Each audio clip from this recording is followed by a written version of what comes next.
Ya, selamat malam Romo Gun, Bapak Ibu pecinta firman Tuhan yang dikasihi. Selamat kembali kita malam hari ini bertemu lagi di dalam kursus virtual Injil Matius sesi yang ke-8.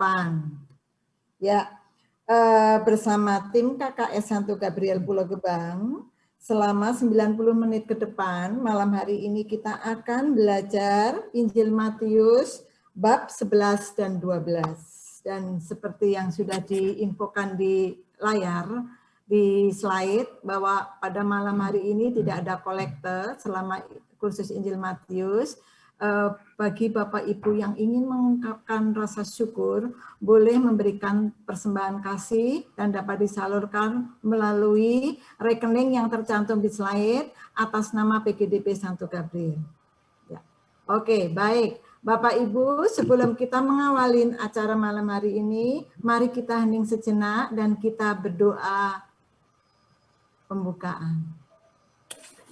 Dalam nama Bapa dan Putra dan Roh Kudus, amin. Amin. Bapa, sungguh kami mengucap syukur atas anugerah kesehatan dan waktu yang Kau berikan kepada kami, sehingga pada malam hari ini kami bisa melanjutkan kursus virtual Injil Matius pada sesi yang ke-8. Berkatilah acara ini dari awal hingga akhir, dan curahkanlah Roh Kudus-Mu atas kami, agar apa yang akan disampaikan Romo Gun bisa kami pahami dengan baik. Pakailah Romo Gun untuk menyampaikan firman-Mu, agar apa yang akan disampaikan beliau benar-benar berasal dari Engkau. Bapa, berkatilah juga peralatan yang kami gunakan pada malam hari ini, baik internet, laptop, maupun HP. Semoga semuanya bisa kami gunakan dan berjalan sesuai dengan lancar. Semua ini kami sampaikan kepadamu dengan perantaraan Tuhan kami, Yesus Kristus Tuhan kami. Kemuliaan kepada Bapa, Putra, dan Roh Kudus, seperti pada permulaan, sekarang, selalu, dan sepanjang segala abad. Dalam nama Bapa dan Putra dan Roh Kudus. Amin. Silakan Pak Lintaka, share slide-nya dimulai.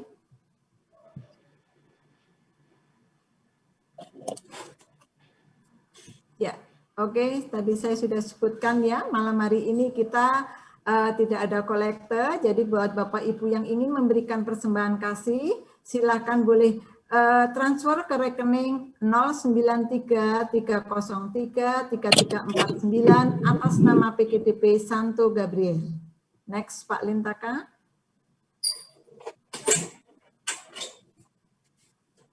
Oke.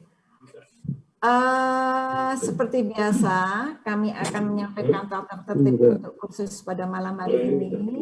Sebelum pembelajaran dimulai, mohon mix dan untuk mix mohon di mute dan video boleh on. Peserta wajib berpakaian rapi dan dalam posisi duduk. Peserta wajib menyiapkan kitab suci yang berupa buku. Mohon untuk disiapkan karena nanti Romo Gun akan membuka-buka terutama pada bab 11 dan 12. Bagi Bapak Ibu yang ingin bertanya, mohon dengan format tanya bab Matius bab berapa dan ayat berapa mohon disampaikan, terus pertanyaannya apa.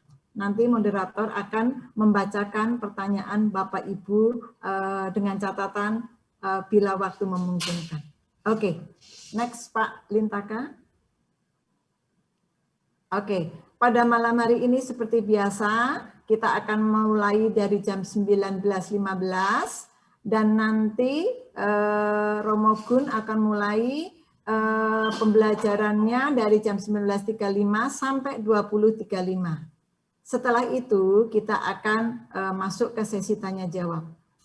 Ya, selanjutnya nanti akan ditutup seperti biasa. Begitu ya Bapak Ibu ya.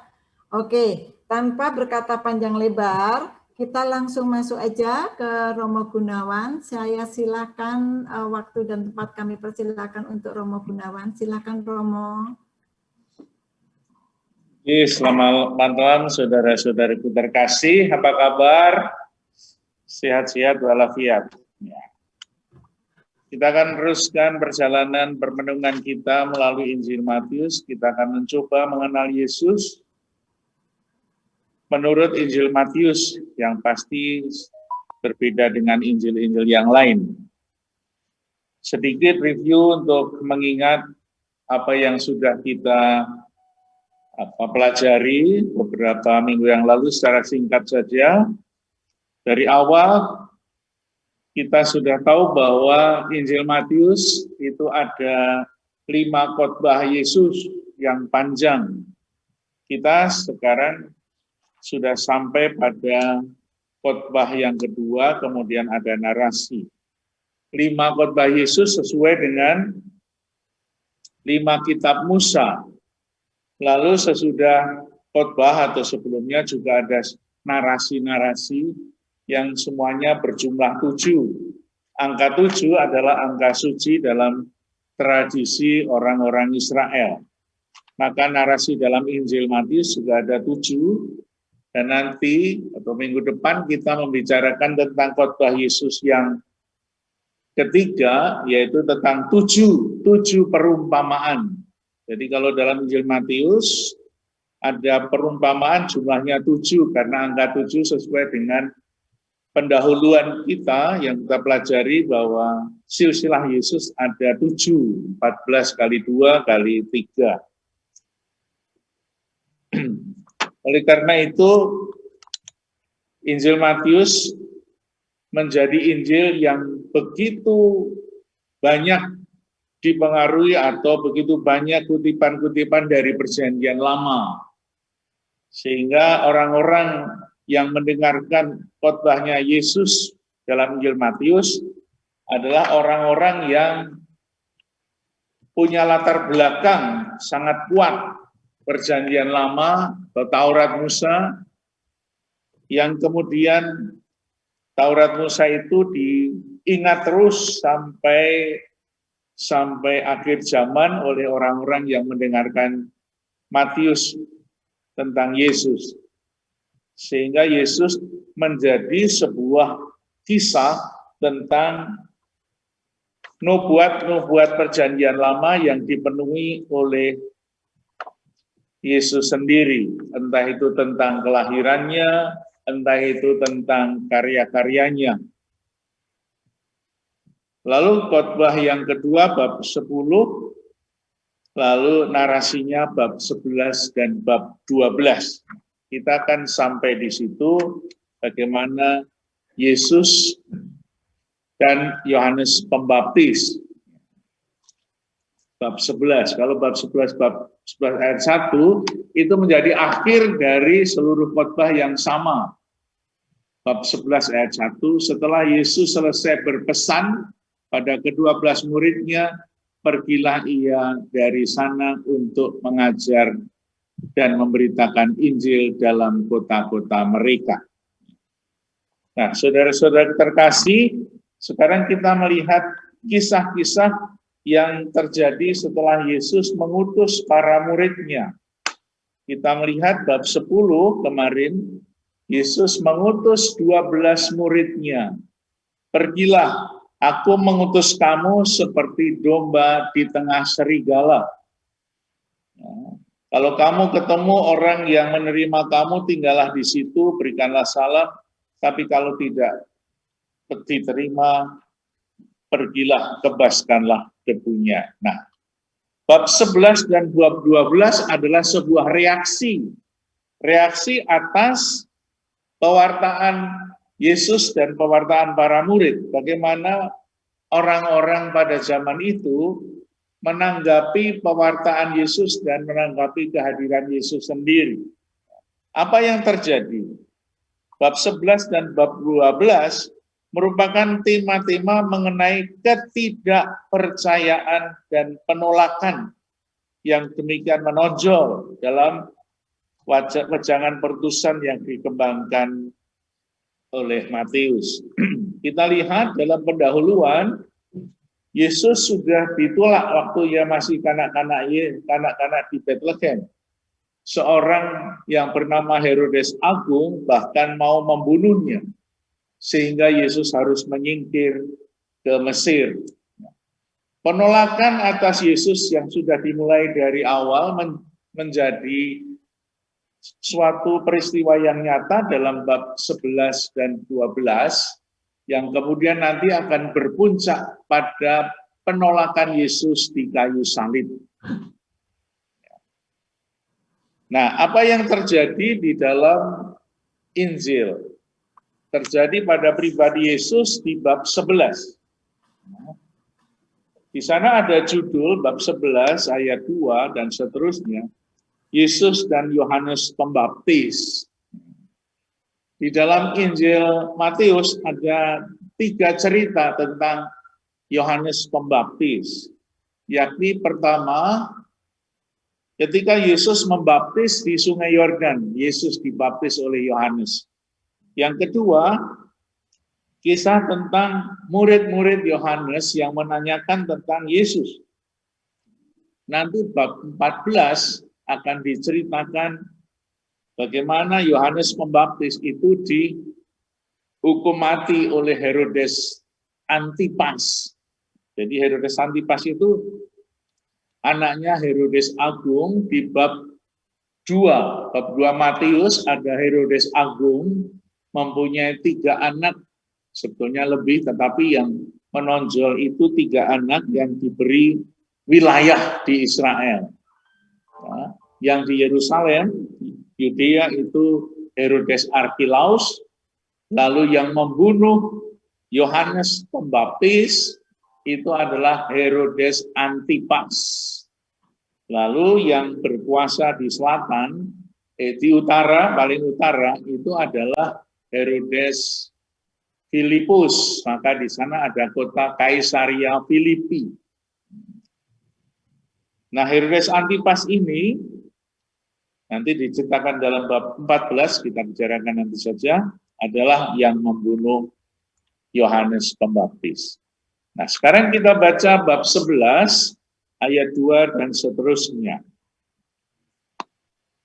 Di dalam penjara, jadi Yohanes sudah di penjara, mendengar tentang pekerjaan Kristus, lalu menyuruh murid-muridnya bertanya kepadanya, engkaukah yang akan datang itu atau haruskah kami menantikan orang lain? Yesus menjawab, pergilah dan katakanlah kepada Yohanes apa yang kamu dengar dan kamu lihat.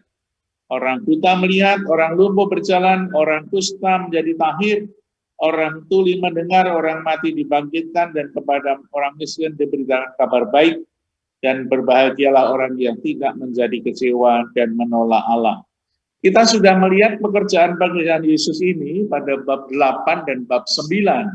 Kita sudah belajar itu ada 10 mukjizat yang dibuat oleh Yesus. Begitu lengkapnya. Ada orang buta, ada orang tuli, ada orang bisu, ada orang mati dibangkitkan, dan lain-lainnya, ada 10.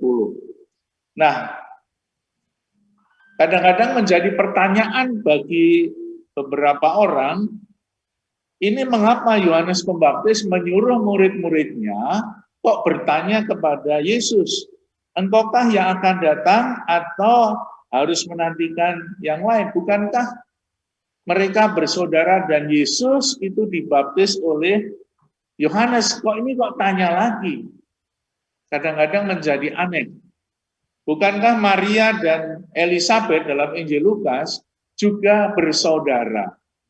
Dan kelahiran Yesus dan Yohanes itu tidak berbeda jauh waktunya, sekitar 6 bulan.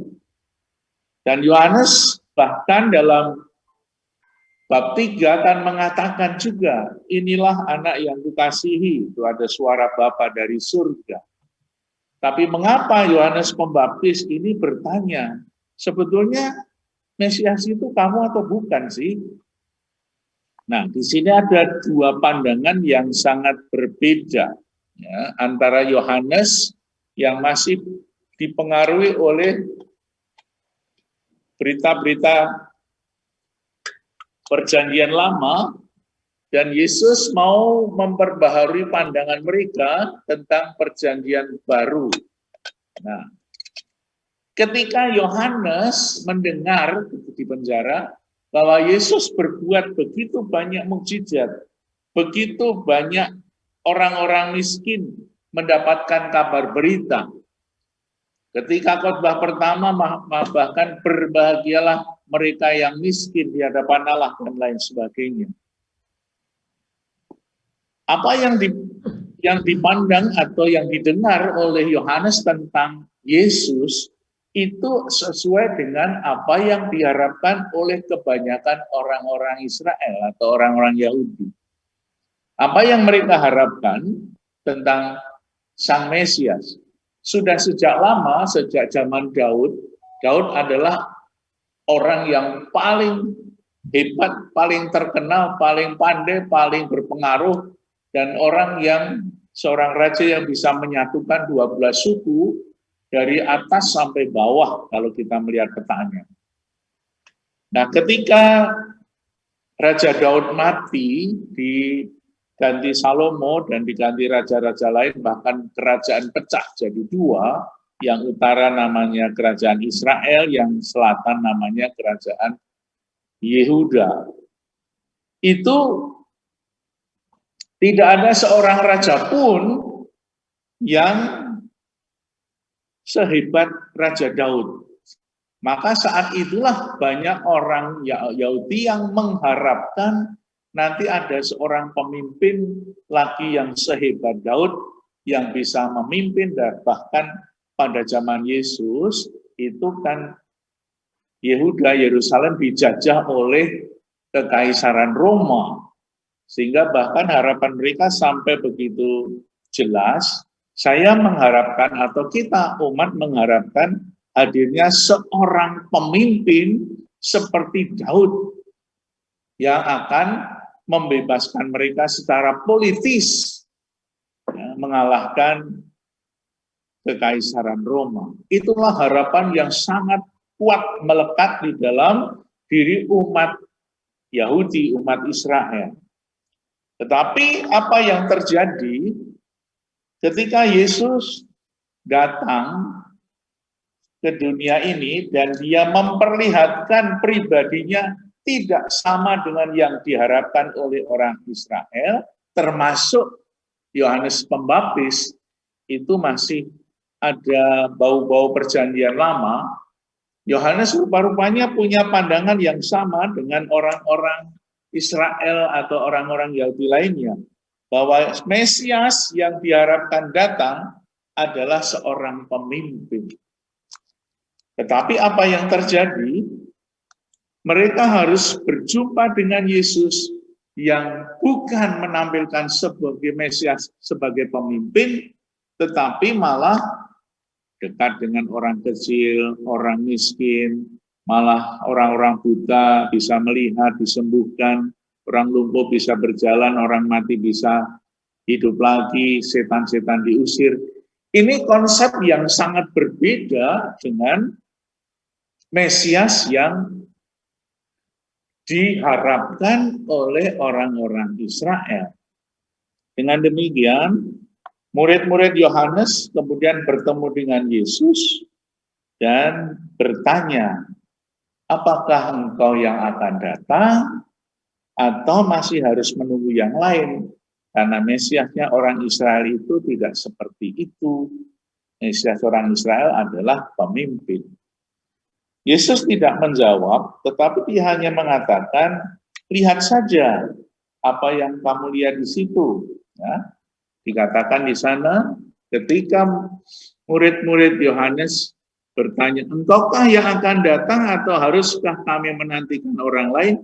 Yesus menjawab, pergilah dan katakanlah kepada Yohanes apa yang kamu dengar dan kamu lihat. Di sini kita sudah mulai diajak untuk pelan-pelan, sedikit demi sedikit memahami seorang Mesias menurut Yesus. Bukan Mesias dalam perjanjian lama, seorang pemimpin, tetapi Mesias yang nanti bab 16 itu akan disempurnakan. Siapakah Mesias itu? Bagaimana Mesias itu menurut Yesus adalah Mesias yang menderita sengsara. Bahkan di dalam Injil Matius nanti kita lihat Yesus sampai yang panjang itu 3 kali menubuatkan tentang sengsaranya dan wafat serta kebangkitannya, ditambah 1 bab 26 itu pendek sekali. Yesus menubuatkan sengsaranya. Jadi kalau di jumlah ada 4 Yesus menubuatkan sengsara, wafat, dan kebangkitannya. Nah, itu berlawanan dengan apa yang diharapkan oleh orang-orang Israel. Maka Yohanes Pembaptis pun masih mempunyai pandangan perjanjian lama. Oleh karena itu, kita nanti akan melihat selanjutnya bagaimana konsep atau pandangan penghayatan tentang Mesias itu berbeda antara perjanjian lama dengan apa yang dibuat oleh Yesus. Dengan demikian, mereka di dalam batinnya sendiri merasakan apa? Karena harapan mereka tidak terpenuhi seperti harapan Mesias orang Israel, maka di situ kemudian terjadi penolakan-penolakan. Nah, sekarang ini kita melihat bab 11 dan bab 12 adalah sebuah penolakan-penolakan yang terjadi antara orang Israel yang menolak Yesus, sehingga mereka tidak mau menerima siapakah Yesus. Namun dalam bab 11 ayat 2 sampai bab 18 ini juga menjadi sebuah kesempatan bagi Yesus untuk menampilkan siapakah Yohanes dan yang sebenarnya dan siapakah Yesus sebagai Mesias. Ya. Dalam ayat 7, setelah murid-murid Yohanes pergi, mulailah Yesus berbicara kepada orang banyak tentang Yohanes. Siapakah Yohanes itu? Yohanes adalah seorang yang hebat sekali. Untuk apakah kamu ke padang gurun melihat buluh dan digoyangkan angin kian kemari? Atau untuk apakah kamu pergi melihat orang yang berpakaian halus atau orang berpakaian halus itu di tempatnya di istana raja? Jadi untuk apakah kamu pergi melihat nabi? Ya, benar. Dan aku berkata kepadamu, bahkan lebih dari itu, nabi. Ya. Kita sudah melihat bagaimana lebih dari nabi itu terlihat di dalam kisah awal ketika Yohanes berseru-seru di padang gurun. Tetapi apa yang terjadi? Yohanes pun berseru-seru tetapi tidak ada yang mendengarkan dengan baik. Ayat 12, sejak tampilnya Yohanes Pembaptis hingga sekarang kerajaan surga diserong dan orang yang menyerongnya mencoba menguasainya. Sebab semua nabi dan kitab Taurat bernubuat tentang tampilnya Yohanes, dan jika kamu mau menerimanya, ialah Elia yang akan datang. Siapa bertelinga hendaklah ia mendengarkan. Lalu menampilkan orang-orang yang menolak Yohanes dan menolak Yesus itu seperti apa? Dengan apakah akan kuumpamakan angkatan ini? Mereka ini seumpama anak-anak yang dulu di pasar dan berseru kepada teman-temannya. Kami meniup seruling bagimu, tetapi kamu tidak menari. Kami menyanyikan kidung juga, tapi kamu tidak berkabung. Ini orang-orang meskipun diberitahu apapun, rupa-rupanya tidak bergerak, tidak ada sesuatu yang berubah dalam dirinya. Kalau di Indonesia ini kan, begitu ada nyanyian dangdut, langsung nari semua ya. Wah, hebat Pak. Luar biasa kekuatannya. Sehingga apa yang dibuat itu bisa memberikan pengaruh kepada banyak orang, sehingga orang itu sungguh-sungguh bereaksi. Tetapi di sini dikatakan, kamu sudah mendengar seruling, kamu sudah mendengarkan Yohanes Pembaptis yang berseru. Tetapi kamu katakan karena Yohanes itu tidak makan seperti biasanya, pakaiannya juga aneh. Ya. Kemudian mereka mengatakan apa? Yohanes datang, ia tidak makan dan tidak minum, banyak puasa. Mereka berkata, ia kerasukan setan. Jadi selalu melihat negatifnya saja. Rupanya bukan hanya zaman dahulu ya, sekarang pun juga terjadi. Sudah dibuatkan seperti ini, sudah diajak untuk maju, orangnya juga tidak pernah mau maju. Kemudian anak manusia datang, makan dan minum. Dia mengatakan apa? Lihatlah ia seorang pelahap dan peminum. Jadi serba salah ya.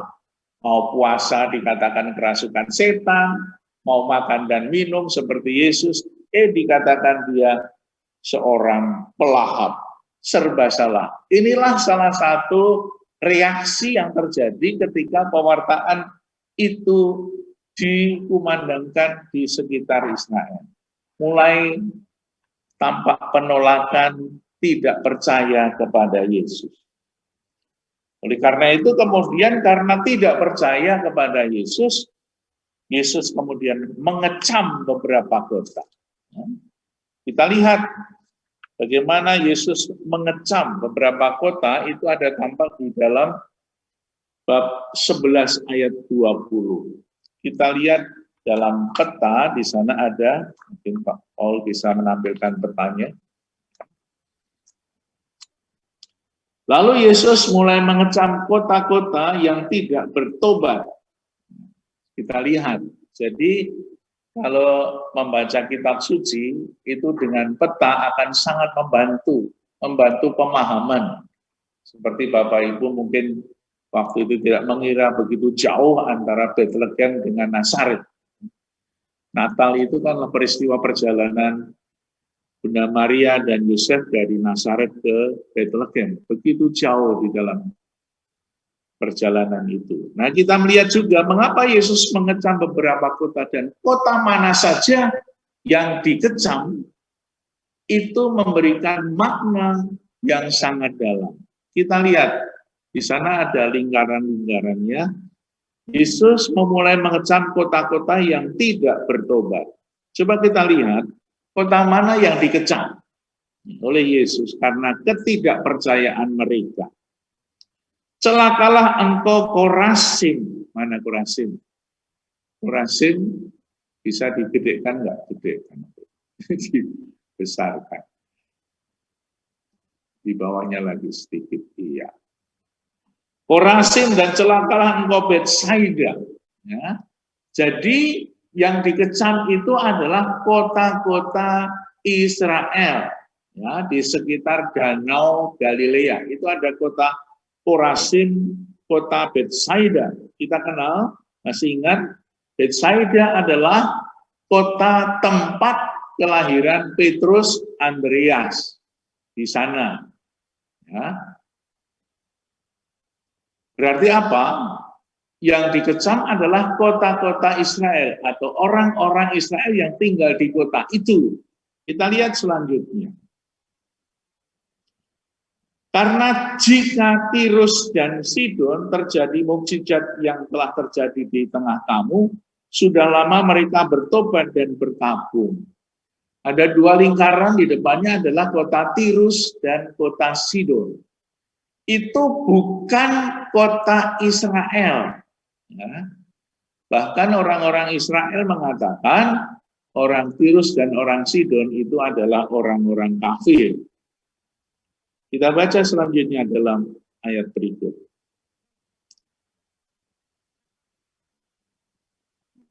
Karena jika di Tirus dan di Sidon, luar Israel, terjadi mukjizat yang telah terjadi di tengah-tengah kamu, di tengah-tengah Betsaida dan Korazim, sudah lama mereka bertobat dan berkabung. Tetapi aku berkata kepadamu, pada hari penghakiman, tanggungan Tirus dan Sidon akan lebih ringan daripada tanggunganmu.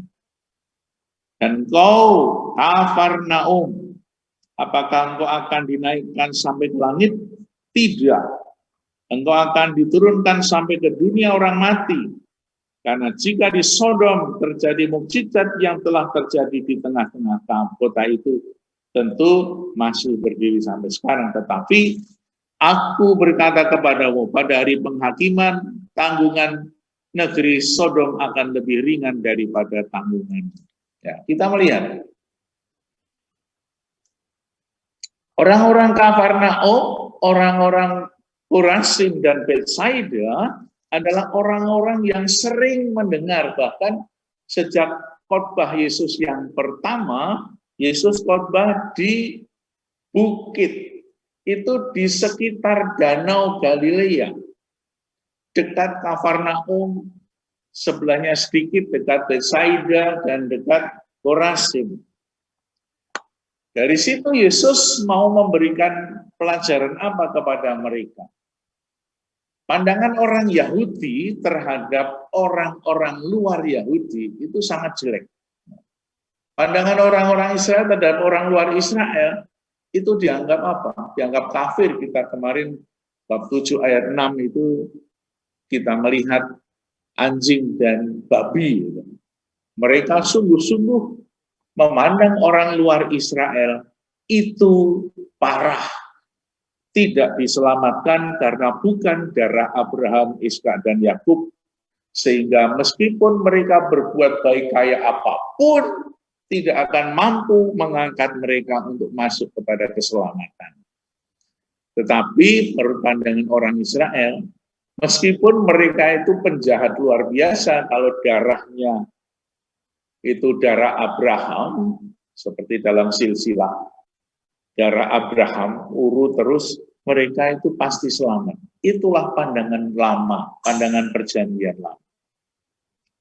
Nah, dengan hadirnya Yesus, Yesus mau mendobrak, mau memperbarui pandangan itu, bahwa orang yang kamu sebut sebagai orang kafir, orang yang tidak bisa masuk surga, ternyata lebih baik, lebih suci daripada kamu yang setiap hari yang seringkali mendengar tentang mukjizat Yesus, tentang pengajaran. Ya. Sehingga dengan demikian Yesus mau memperbarui sebuah pandangan yang sangat polot, bahwa tidak ada keselamatan di luar Israel. Yesus justru mau memberikan pandangan yang baru, bahwa keselamatan itu juga untuk semua orang. Itu pelan-pelan kita masih melihat secara secara samar-samar dengan sindiran-sindiran seperti itu. Nanti akan kelihatan di teks-teks sesudahnya.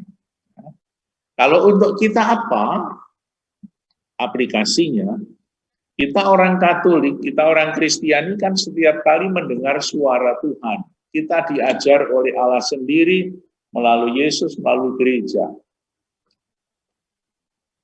Maka seharusnya Yesus mengatakan, orang Kafarnaum, orang Korazim, orang Betsaida, orang Katolik yang begitu banyak mendengar dan melihat mukjizat Yesus, mendengar kata-kata kasih dan ajaran Yesus, seharusnya lebih baik daripada orang yang tidak pernah mendengar suara Tuhan Yesus. Sehingga ini pengeterapannya untuk kita semua. Yesus menghendaki bahwa setiap umat Kristiani yang sering kali mendengar suara Yesus, suara kenabian, suara kasih, suara surgawi, harusnya hidupnya jauh lebih baik daripada orang-orang tetangga kita yang tidak pernah mendengar suara itu. Sehingga Yesus mau mengatakan, seandainya Tirus dan Sidon yang di atas tadi, Sodom dan Gomora, yang tidak pernah mendengar suara kenabian Yesus, nanti dia tanggungannya lebih ringan daripada tanggungan orang-orang Kafarnaum, orang yang sering mendengar suara Yesus. Nah, itulah peringatan bagi orang-orang yang mulai tidak percaya kepada Yesus. Nah, itulah kecaman-kecaman kota. Sehingga kalau kita melihat kota-kota yang dikecam itu ada perbedaannya. Di mana kota itu berada, Kafarnaum, Korazim, dan Betsaida, itu adalah kota-kota Israel. Sedangkan Tirus dan Sidon itu bukan orang-orang Israel. Apalagi Sodom itu jauh Sodom itu cerita tentang perjanjian lama zaman Abraham itu ya. Nah, di lembah sungai Yordan itu, itulah orang-orang Sodom yang ceritanya tentang Aram, kemudian ponakannya namanya Lot, istrinya Lot itu kemudian mati menjadi tubuh garam karena menoleh ke belakang dan lain-lain sebagainya. Nah, itulah yang terjadi sehingga peta-peta itu sungguh-sungguh membantu kita untuk memahami apa sih maksud Yesus. Ya, Yesus mengatakan bahwa di luar Israel ada keselamatan, bahwa keselamatan itu universal untuk semua orang. Nanti juga kisah-kisah itu akan mulai lagi tentang seorang ibu di Tirus dan Sidon yang datang kepada Yesus. Itu bukan orang Israel, tetapi percaya kepada Yesus. Dan disitulah nanti akan ditekankan kembali tentang universalitas keselamatan. Keselamatan untuk semua orang. Nanti kita lihat bab 15 ayat 21 sampai 28. Nah, oleh karena itu kita kemudian melanjutkan apa yang dikatakan oleh Yesus.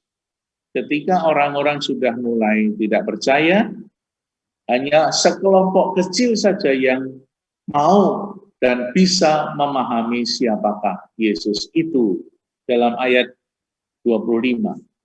Kemudian Yesus pada waktu itu berkata, "Aku bersyukur kepadamu, Bapa Tuhan langit dan bumi, karena semuanya itu Engkau sembunyikan bagi orang bijak dan orang pandai, tetapi Engkau nyatakan kepada orang kecil." Nah, apa artinya itu? Bapa Tuhan langit dan bumi, ya, relasi antara Yesus dengan Bapa rupa-rupanya dimasukkan di tempat ini. Meskipun nada-nada seperti ini, relasi antara Bapa dan Anak, itu begitu mewarnai Injil Yohanes. Yang nanti baru ditulis kira-kira 10 tahun sesudah Injil Matius. Tapi rupa-rupanya waktu itu memang sudah ada satu pemahaman relasi antara Bapa dengan Putra, itu sebagai relasi antara Yesus dengan Allah, itu seperti Bapa dan Anak.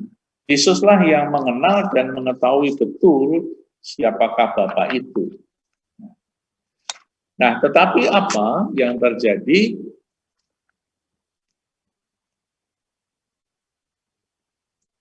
Semuanya itu kau sembunyikan bagi orang bijak dan orang pandai, tapi kau nyatakan kepada orang kecil. Orang bijak dan orang pandai itu siapa?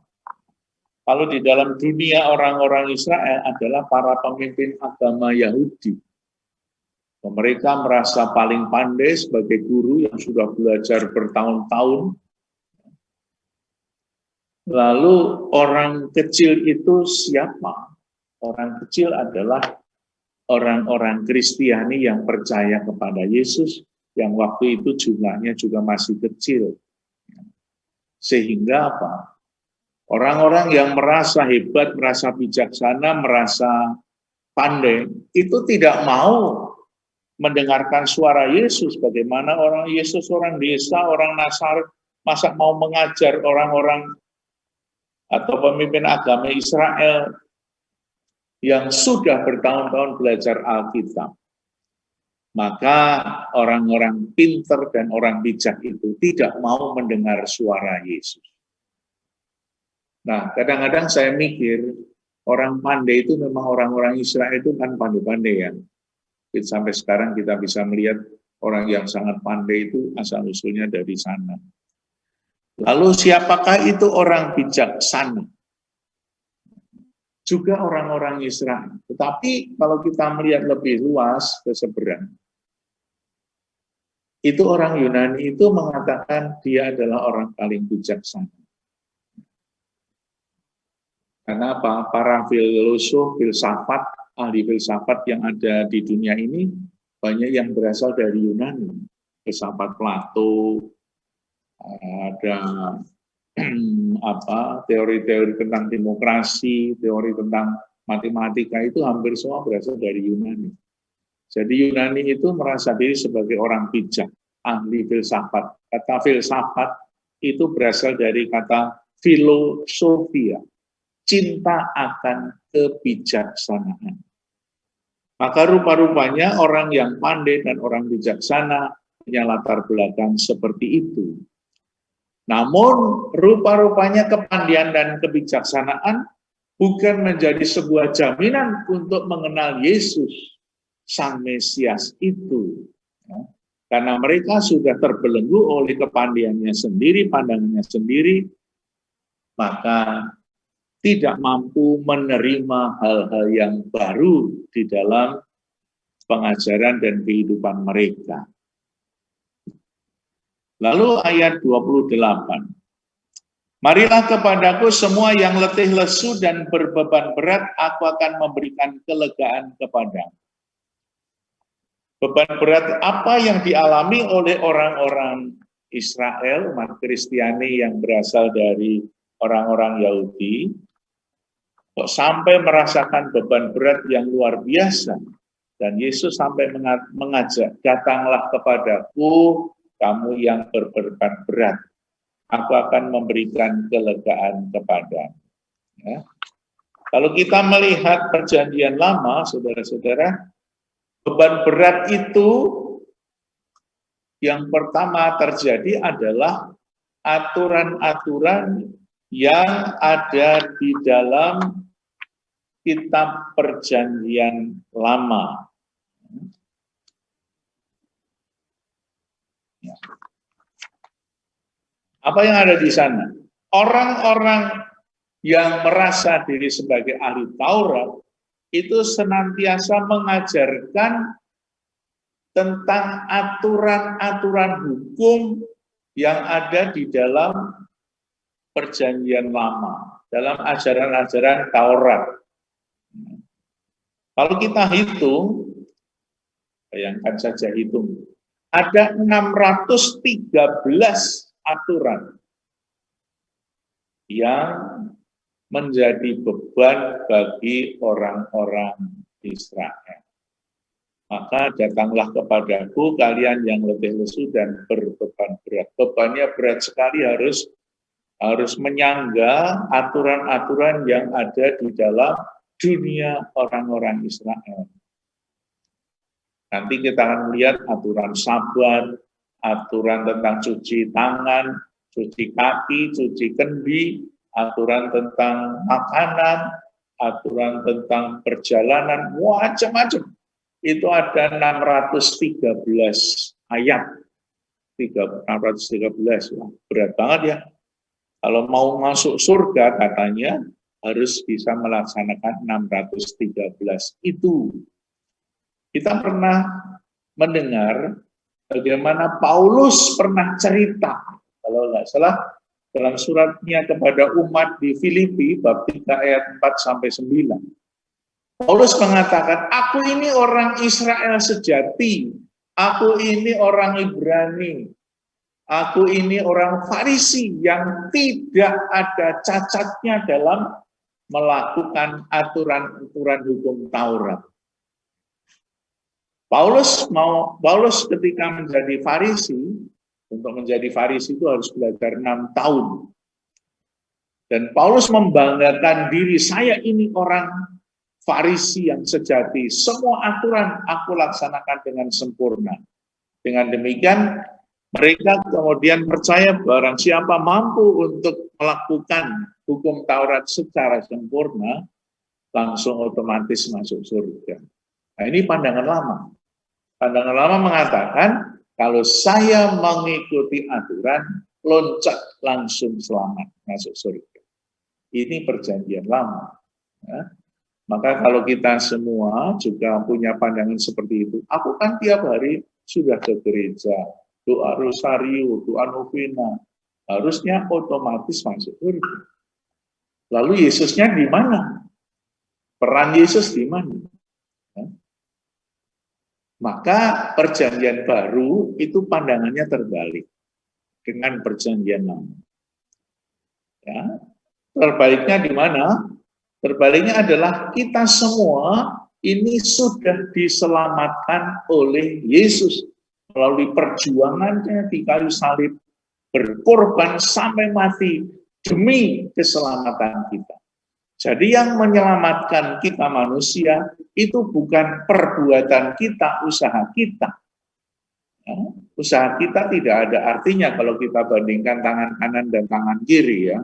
Tangan kanan perbuatan baik kita ditumpuk, tangan kiri perbuatan jelek kita. Mana yang lebih berbobot? Mana yang lebih banyak? Ini perbuatan dosa kita itu disaur atau ditutup dengan perbuatan baik belum cukup untuk membuat kita masuk surga. Maka bagi kita keselamatan adalah anugerah. Keselamatan adalah rahmat. Sehingga kita beriman itu juga adalah rahmat Tuhan. Maka ketika kita berbuat baik, ketika kita berbuat sembahyang, doa, aktivitas, berbuat sosial, itu bukan supaya masuk surga, tetapi itu menjadi tanda imanku, tanda syukurku, karena kita sudah diselamatkan oleh Tuhan, maka saya mau membalas kasih Tuhan itu dengan berdoa, dengan berbuat baik, dengan aktif di masyarakat, dan lain sebagainya. Itulah perjanjian baru yang diajarkan oleh Yesus kepada kita semua. Sehingga ketika Yesus melihat aturan-aturan yang dibuat itu bukan sebagai beban, tetapi sebagai sebuah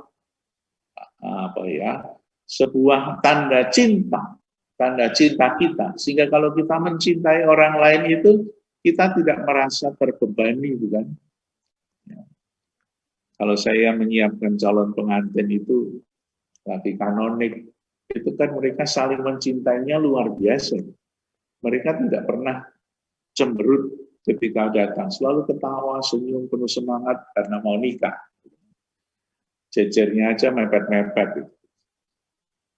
Tapi apa yang terjadi ketika ada keluarga yang lagi berantem, berdua kepasuran mau konsultasi, itu duduknya jauh-jauh. Yang satu di sana, yang satu di sini. Kadang-kadang dia mengatakan ketika masih pacaran, mengatakan, iya Romo, ini calon saya, ini penuh dengan senyum. Ketika lagi berantem, dia mengatakan apa? Dia Romo. Bukan pacarku, tapi dia. Nah, bebannya menjadi berat. Maka ketika mereka masih ada landasan cinta, mengantarkan pergi kemana saja itu tidak merasa berat. Tetapi ketika kadang-kadang tidak menghayati cinta lagi, perbuatan baik itu menjadi sebuah beban. Aduh, saya malam hari harus mengantar lagi. Sehingga kalau itu terjadi, kita harus berefleksi, apakah cinta kita masih murni.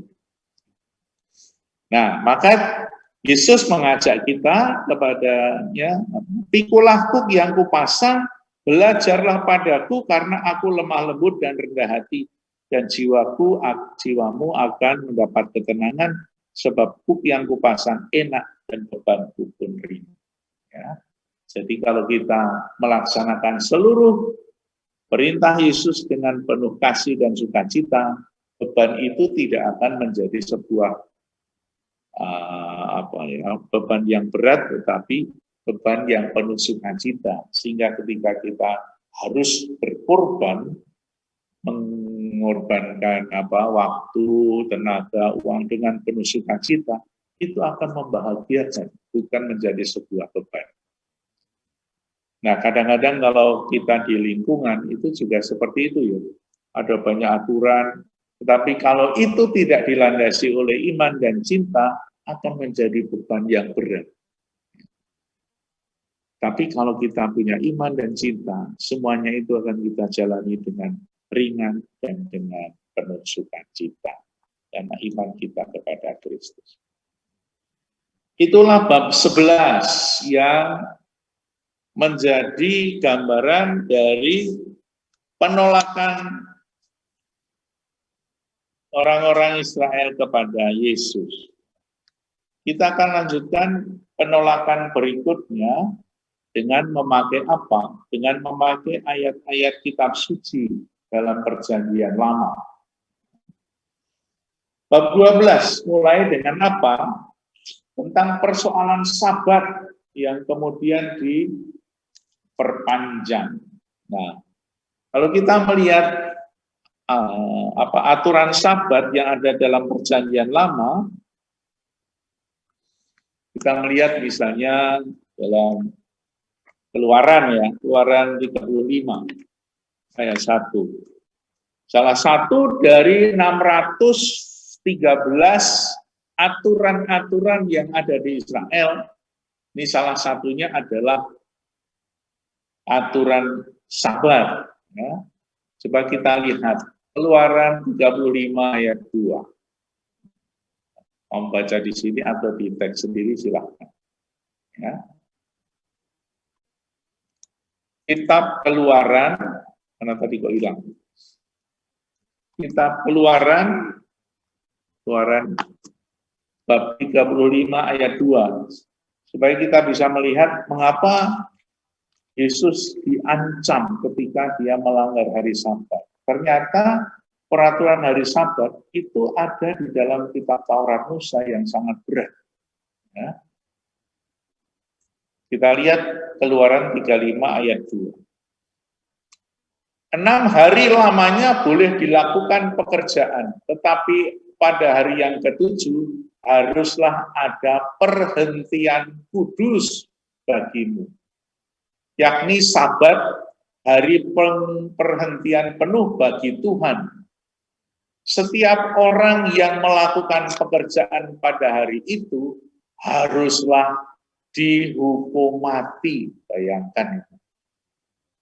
Dan itu bukan hanya satu ayat. Kalau kita melihat yang seterusnya, itu ada beberapa ayat yang mengatakan haruslah dihukum mati. Itulah sebabnya saudara-saudara, ketika Yesus melanggar hukum Sabat, orang-orang Farisi marahnya luar biasa. Dan bahkan mengatakan ini sudah pantas dihukum mati karena tertulis secara jelas di dalam kitab Taurat. Itu salah satunya tadi di situ. Masih ada yang lain di dalam kitab Keluaran, kalau kita baca di bawahnya itu dihukum mati, kitab Ulangan juga seperti itu. Maka apa yang terjadi ketika Yesus melanggar hukum Sabat, ancamannya adalah mati. Maka orang-orang Farisi itu mengancam Yesus mau membunuh, itu karena memang ada dasarnya dari kitab suci. Kitab suci dari kitab Taurat Musa. Kemarin saya ketemu juga ada seseorang yang bertanya tentang menyembah patung. Dia mengatakan apa? Orang Katolik mau menyembah patung ya Romo. Saya bilang, ketika dia mau masuk Katolik, dia membaca kitab Keluaran. Tertulis di sana jangan membuat patung apapun juga, aturan hukum Taurat. Tidak boleh membuat patung. Nah, orang Katolik kok membuat patung, sehingga kalau saya melihat itu seolah-olah menduakan Tuhan. Itulah sebabnya saudara-saudara kalau kita membaca kitab suci, kita diajak untuk membaca secara kontekstual. Apa yang terjadi pada waktu itu ketika ada aturan tidak boleh membuat patung menyerupai apapun juga, di Keluaran bab 20. Nanti diulangi dalam kitab Ulangan. Nah, oleh karena itu berdasarkan seperti itulah kadang-kadang kita ditanya, kenapa orang-orang Katolik kok menyembah patung? Kemudian saya jawab, ketika mereka datang itu, mereka lagi kanonik, karena satunya enggak Katolik. Lalu saya ngomong, kamu sekarang ini menyimpan foto pacarmu enggak? Iya, ini Romo di dompet, ditunjukkan. Terus, kenapa kok kamu simpan di dompet? Ya, kalau kangen kan bisa lihat fotonya. Fotonya diapain? Ya, dilus-lus. Kadang-kadang dicium-cium. Loh, itu kan cuma kertas. Sama saja kalau kita semua dekat patung Bunda Maria, patung Yesus, kita tidak pernah menyembah patung, tetapi ini menjadi sarana bagi kita semua untuk berrelasi hati dengan orang yang digambarkan dalam patung itu. Seperti kamu mau menyimpan foto, disimpan di situ, dan kamu seringkali melihat foto itu kalau ada pengen melihat ketika mungkin pacarmu itu sedang pergi keluar kota. Nah, itulah apa yang terjadi dalam kitab Keluaran bab 20 jangan membuat patung, konteksnya berbeda dengan apa yang kita perbuat di dalam gereja Katolik. Di gereja Katolik ada yang namanya devosi dan adorasi. Kalau devosi itu penghormatan kepada Bunda Maria, kalau adorasi itu penyembahan kepada Yesus.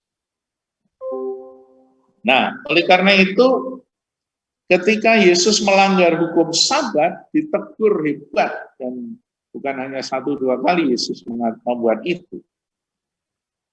Pada saat apa Yesus melanggar hukum Sabat, itu di situ ada 3 cerita. Yang satu tentang memetik gandum pada hari Sabat. Yang kedua, menyembuhkan orang pada hari Sabat. Yang ketiga, Yesus dan Beelzebul. Nah, tentang hari Sabat inilah yang menjadi alasan bagi orang-orang Farisi menyalahkan Yesus. Tetapi Yesus selalu bisa menjawabnya.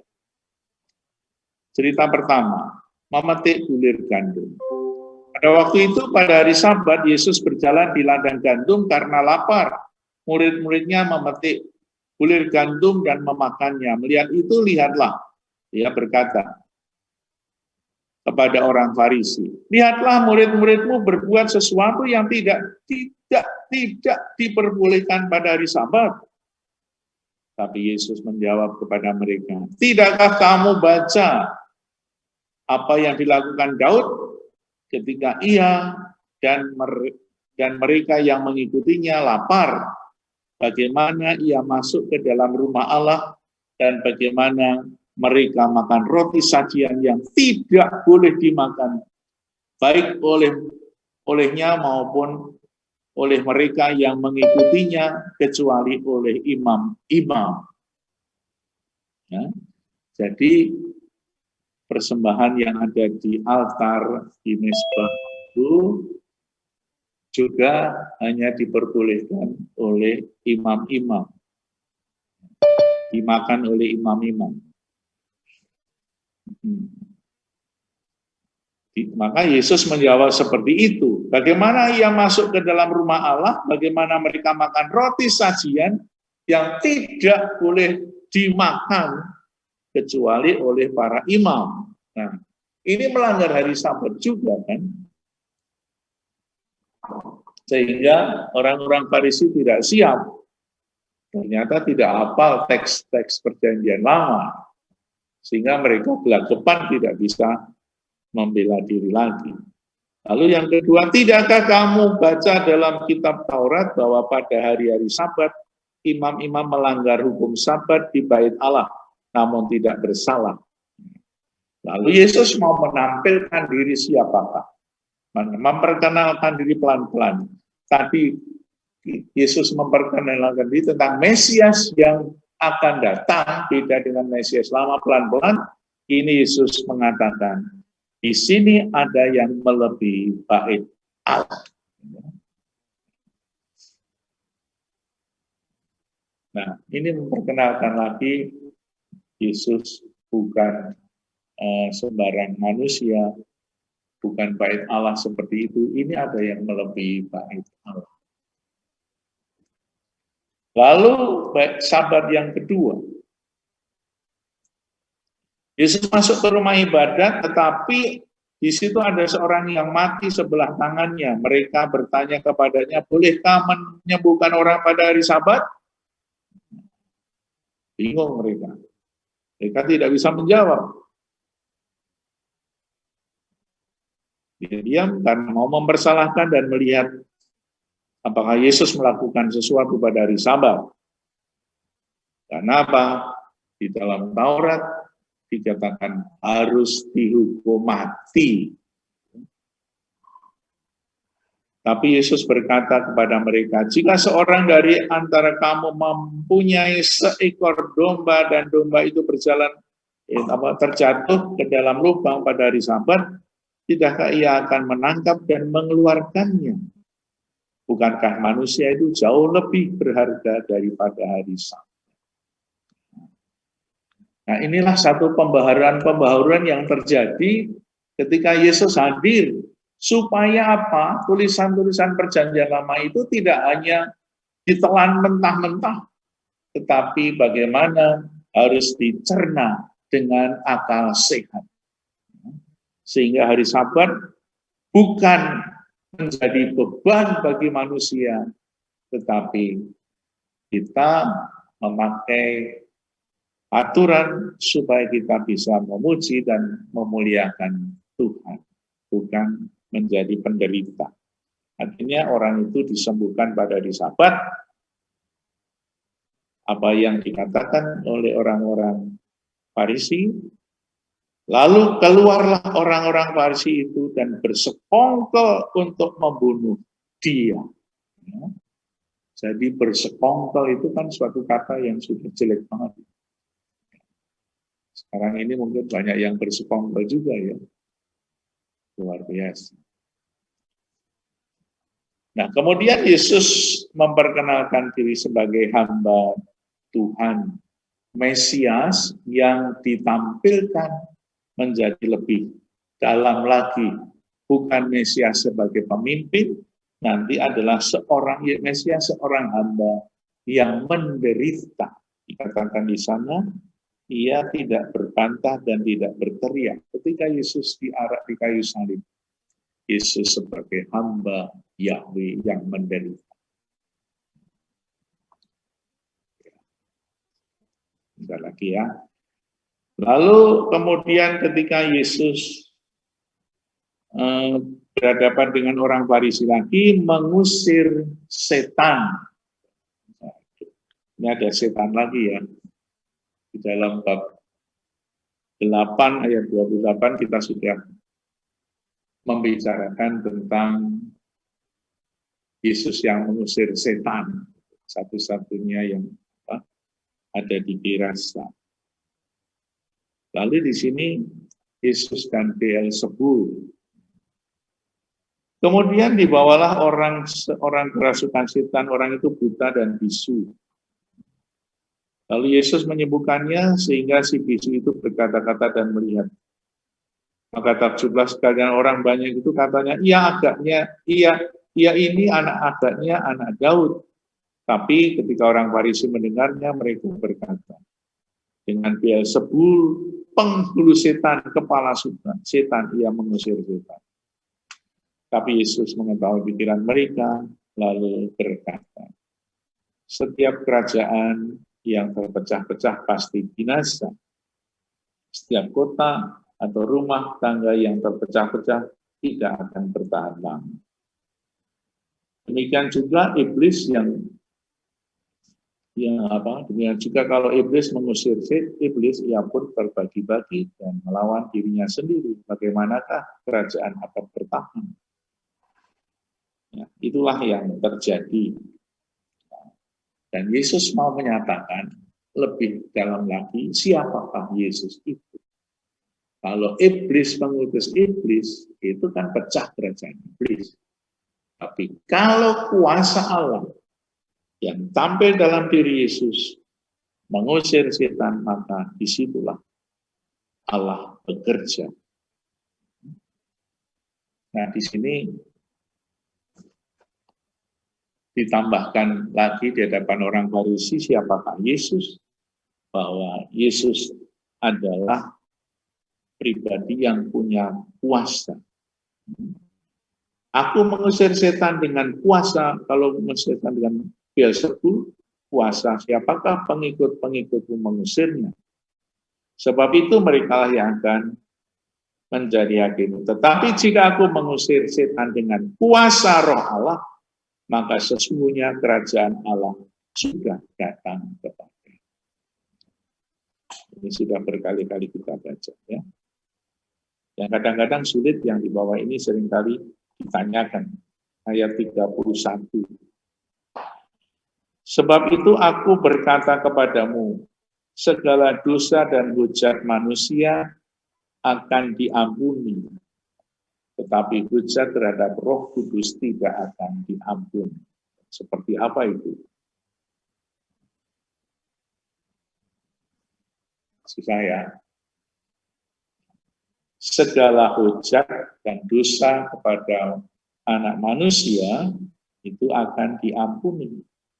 Ya, Yesus adalah tampil sebagai anak manusia.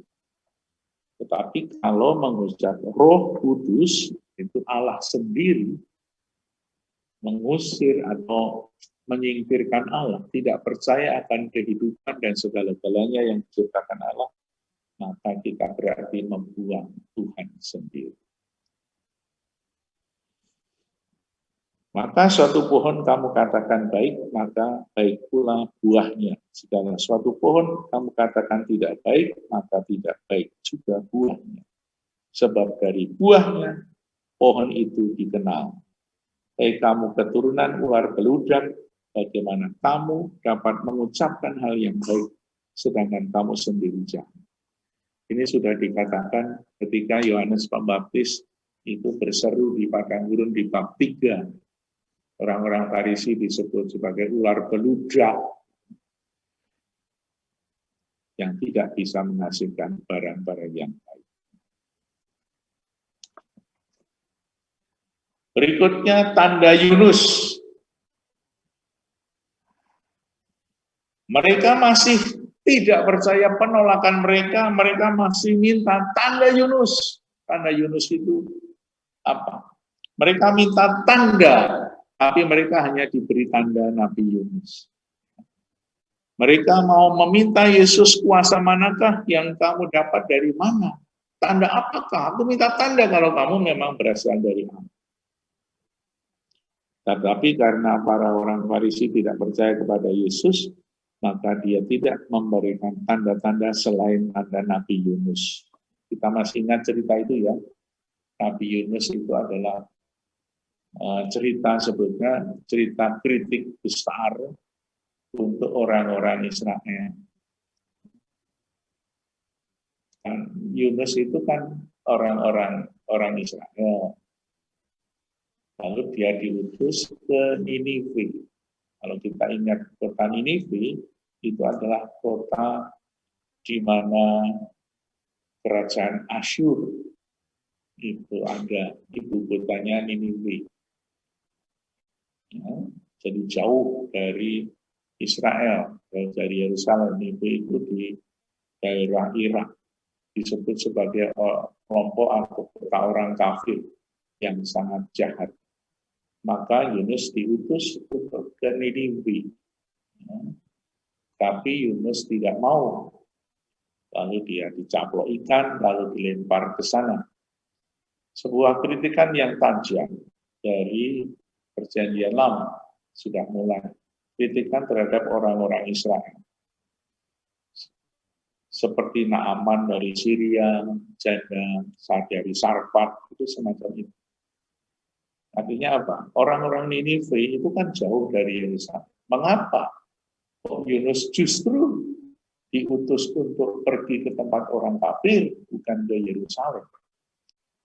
Mau dikatakan di sana bahwa keselamatan itu sudah meluas, tidak hanya untuk orang Israel, tetapi untuk semua orang. Kalau kota Ninive kita juga ingat cerita tentang Tobit. Tobit itu orang yang juga dideportasi dari Israel ke Ninive pada zaman kerajaan utara itu diserang oleh tentara Asyur dan dideportasi ke Asyur.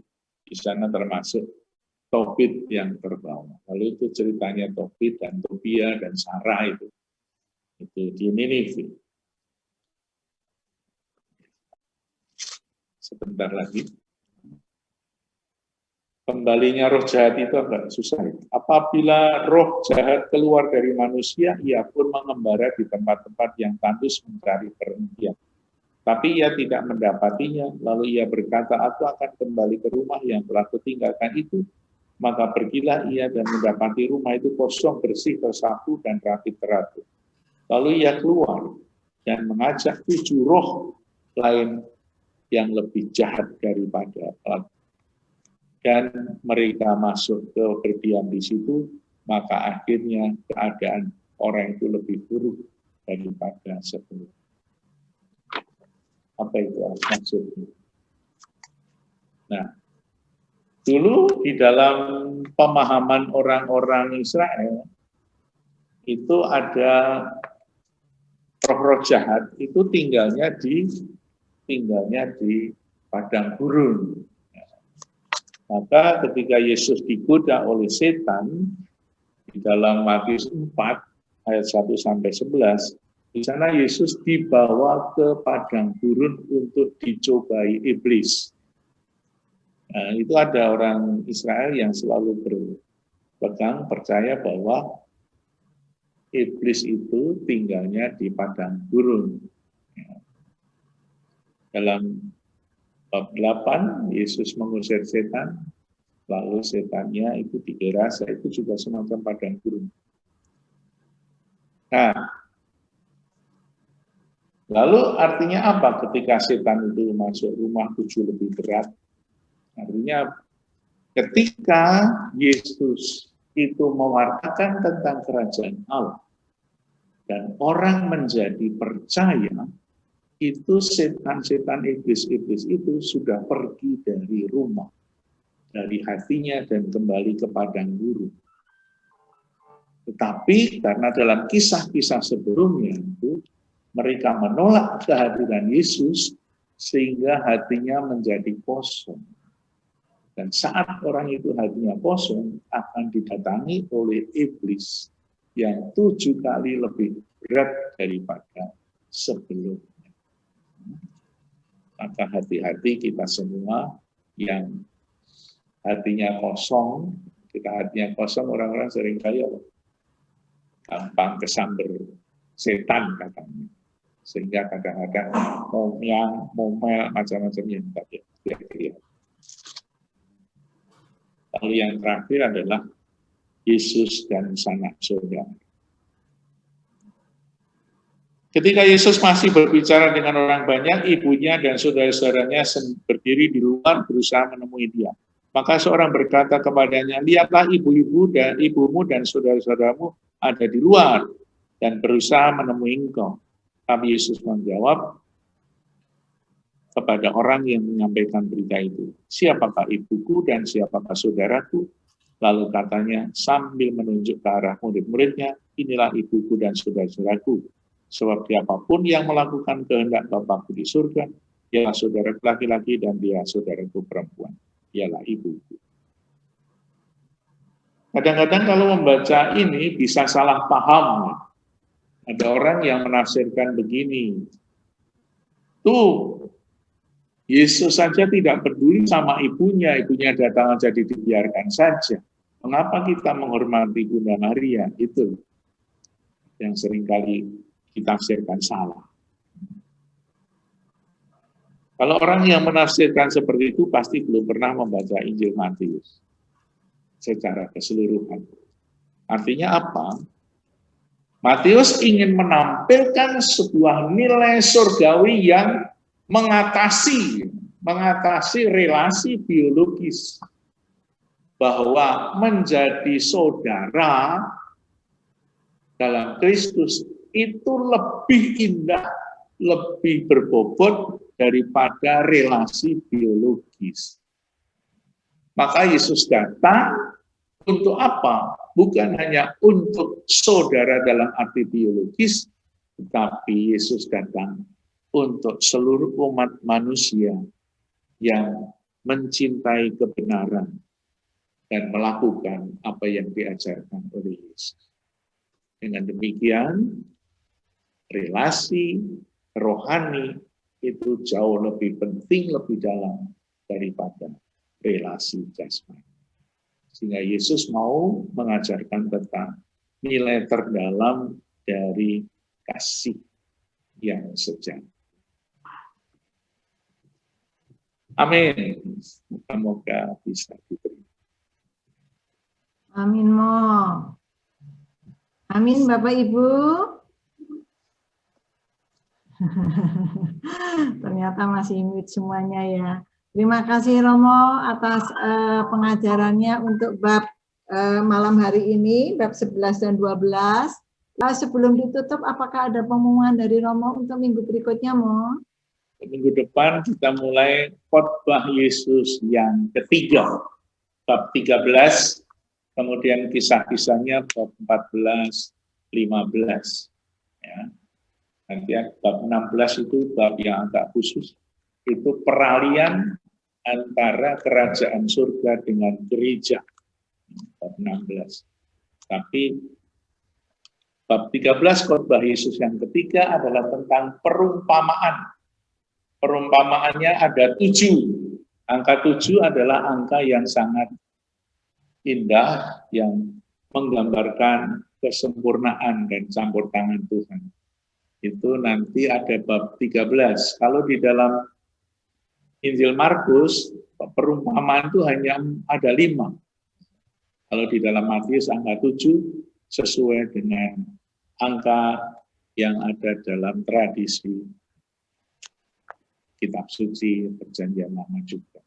Nanti angka 7 berulang kembali dalam bab 18 ayat 21. Berapa kali saya harus mengampuni? 70 kali 7 kali. Jadi angka 7 ada beberapa di dalam Injil. Matius, seperti di dalam bab 1, itu antara Abraham sampai Daud, itu 14 keturunan, berarti 7 kali 2. Itulah tradisi. Ya, bab 13, 14, 15. Ya. Itu aja. Oke, baik. Terima kasih Romo.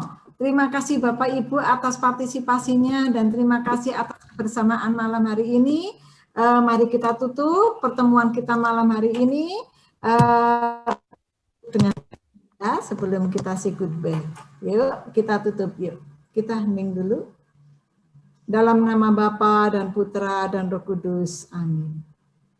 Allah yang bertahta di dalam surga, syukur dan terima kasih Bapa kalau pada malam hari ini Engkau berkenan untuk hadir di ruangan room virtual malam hari ini bersama-sama dengan kami.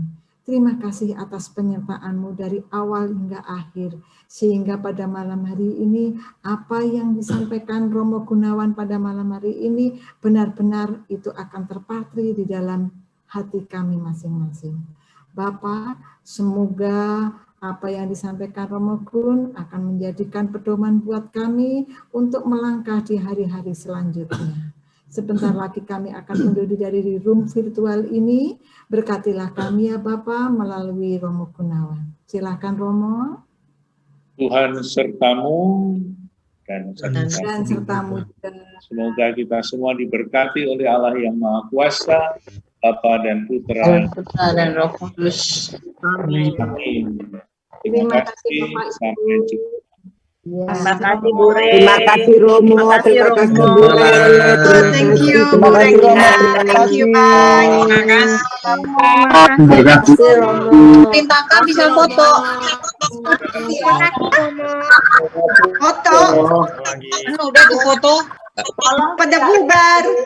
Ya, dulu. Videonya tolong dinyalakan. Kita foto dulu ya Bapak Ibu. Foto dulu. Ya, foto dulu. Foto dulu. Ayo. Videonya dinyalakan. Tuh, Pak Lintaka minta tolong dibantu. Ini catering ya? Ayo, layar yang pertama. Bu Natalia, Pak Den Purba, mohon. Taunya 1, 2, 3 dari mana sih, Bu Re? Nanti saya hitung ya, Bu ya.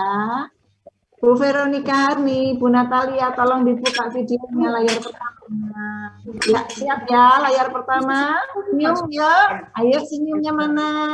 1, 2, 3. Good. Sekarang layar kedua. Layar kedua bagus, semuanya muncul. Siap senyum ya. 1, 2, 3. Good. Sekarang layar ketiga. Oke, bagus. Layar ketiga semuanya muncul. Bagus ya. 1, 2, 3. Good. Layar keempat. Layar keempat. Udah pada semuanya nih. Pada kabur.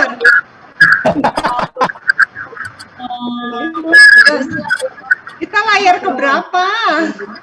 Nggak tahu. Ya. Pasang gigi aja deh. Ya, layar kelima ya. Udah kering, Bu. 2, 3. Oke, selesai. Terima kasih Bapak Ibu atas Terima kasih Romo. Semuanya. Bye-bye semuanya. Selamat malam. Terima kasih semua. Sampai ketemu. Bu Yus ya.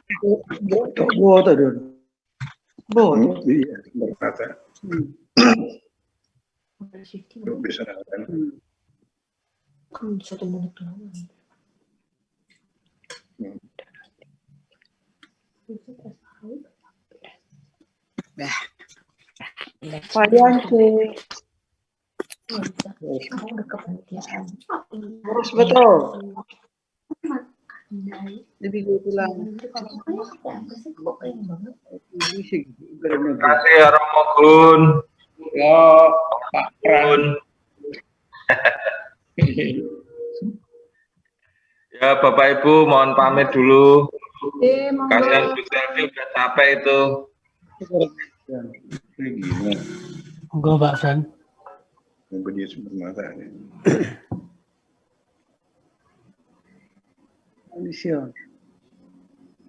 Bu Regina, makasih. Ya, sama-sama Ibu. Terima kasih juga. Selamat malam. Makasih. Oh iya, ada dong, Mbak. Makasih Boto, Eda. Makasih Romo. Sehat-sehat. Sama-sama Romo. Ya.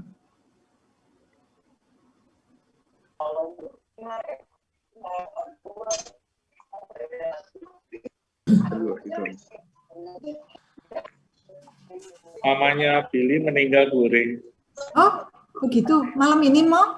Iya. Oh.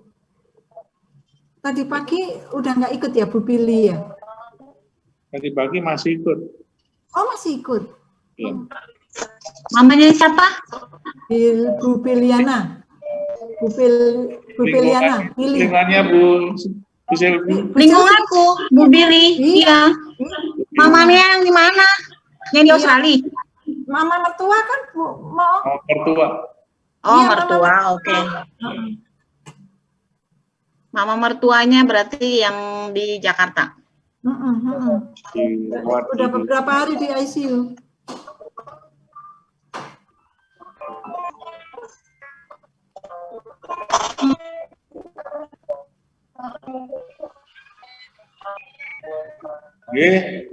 Turun.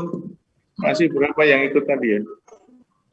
Tadi terbanyak 188. 189. 189. 189 ya, sampai ada satu, aku nyatet 188.